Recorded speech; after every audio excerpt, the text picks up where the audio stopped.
دے رہا ہے، ان کو زمین بچھا کر دیا، ان کو آسمان کا ستون بغیر ستون کا چھت دیا، اور اس سے لڑائی کے لیے. تو وہ روایات یہ بتاتی ہیں کہ وہ فرشتے نے جلال میں آ کر صرف اپنے پر زور سے ہلائے، پوری عمارت زمین میں ڈھس گئی، پوری عمارت چلی گئی، اور اس میں جو جمع فوجی تھے وہ ہزاروں کی تعداد میں خاکستر ہو گئے، اور نمرود کی پورے چھیتڑے اڑ گئے، ختم. اور پھر اس کے بعد رب تعالیٰ نے فرمایا کہ جتنے جمع ہوئے تھے سب کی زبانیں الگ الگ کر دو، سب کی زبانیں بدل ڈالو. تو سب کی زبانیں فرشتوں نے بدل ڈال. یہ کیا کہہ رہا اسے سمجھ میں نہیں آ رہا، وہ کیا کہہ رہا ہے اس کو سمجھ میں نہیں آ رہا. آج بھی وہ حکمت باقی ہے پوری دنیا میں. یہ جو ہزاروں زبانیں ہیں اس کی ایک وجہ یہ بھی ہے کہ سب مل کر کے فتنہ نہ کریں، سب مل کر کے فتنہ نہ کریں. اس لیے یہ تمام چیزوں میں اختلافات ڈال دیے گئے، زبانوں کا اختلاف. میرے عزیزو، ایک تاریخ یہ ہے، یہ ہو چکی بات. اب اللہ کی جنگی سختی آپ نے دیکھا، جنگی طاقت. اللہ فرما رہا ہے واللہ اشد بأسا، اللہ جنگی طاقت میں بہت سخت ہے، وہ اشد تنکیلا، اور اس کا عذاب بہت زبردست ہے. یہ تو بہت چھوٹی سی بات ہم نے دیکھی. اسی طرح سے رب تبارک و تعالی کبھی بھی اپنی جنگی طاقت کے پورے مظاہر دنیا میں نہیں اتارے آج تک.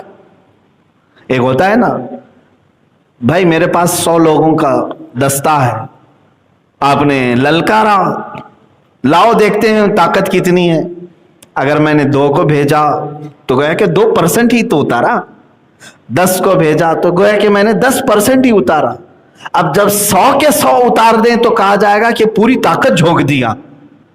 آج تک دنیا میں رب تعالیٰ نے جنگی طاقت کے لیے اپنے پوری طاقت کا کبھی مظاہرہ نہیں فرمایا. 1 فرشتہ آیا، 2 فرشتے آئے، یا زیادہ سے زیادہ 5000 فرشتے جو میدان بدر میں اترے تھے میرے نبی کی حمایت کے لیے. وہ بھی اس لیے نہیں کہ وہ کافر اتنے سخت تھے کہ 5000 سے مقابلہ کرانا تھا. کبھی آپ سوچتے ہیں بدر کے میدان میں جو مشرکین آئے تھے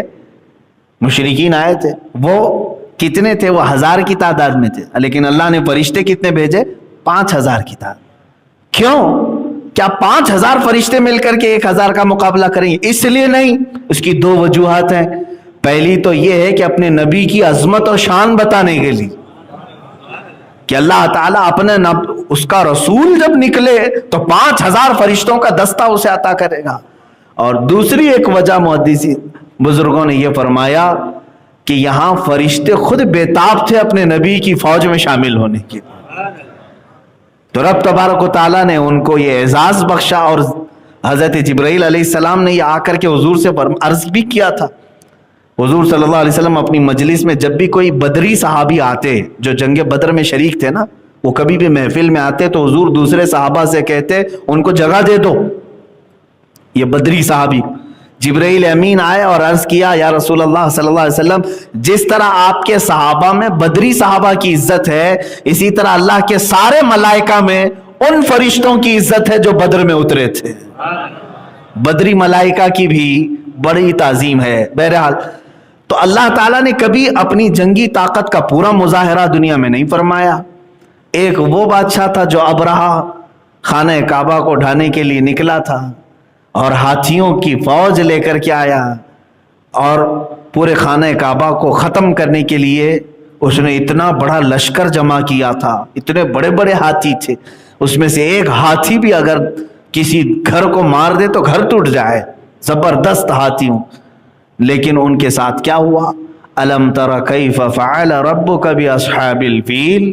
اللہ فرماتا ہے محبوب کیا آپ نے نہیں دیکھا ہاتھی والوں کے ساتھ اللہ نے کیا معاملہ کیا؟ کیا کیا؟ بس چھوٹی چھوٹی چڑیوں کو بھیجا، وہ بھی کیا دے کر کے؟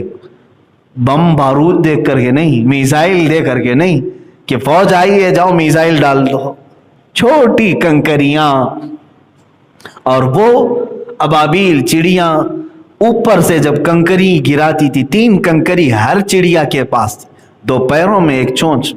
جیسے ہی وہ ڈالتی تھی جس ہاتھی پر وہ کنکری گرتی اس کا پیٹ پھٹ جاتا اور آگ لگ جاتی تھی. یہ بھی تو میزائل ہی ہے.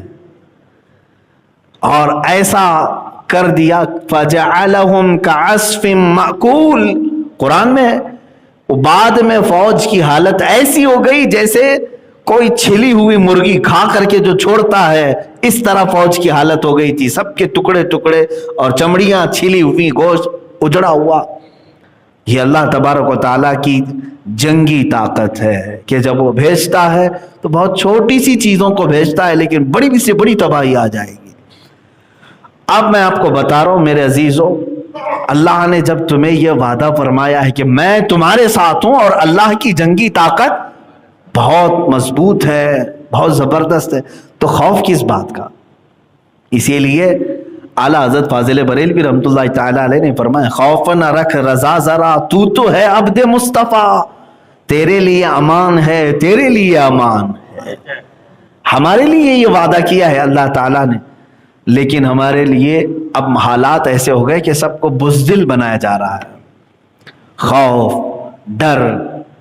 میں بھی چند دن قبل عورتوں کی وہ یہ بیان بھی کر رہا تھا, میں نے اسلام کی وہ عورتیں بھی پڑھی تاریخ میں کہ دن میں کئی مرتبہ وہ ننگے ہاتھ سے تلوار کو پوچھتی تھی, صاف کرتی تھی اپنے شوہروں کو پکڑانے کے لیے, اپنے بیٹوں کو اور اپنے بھائیوں کو دینے کے لیے.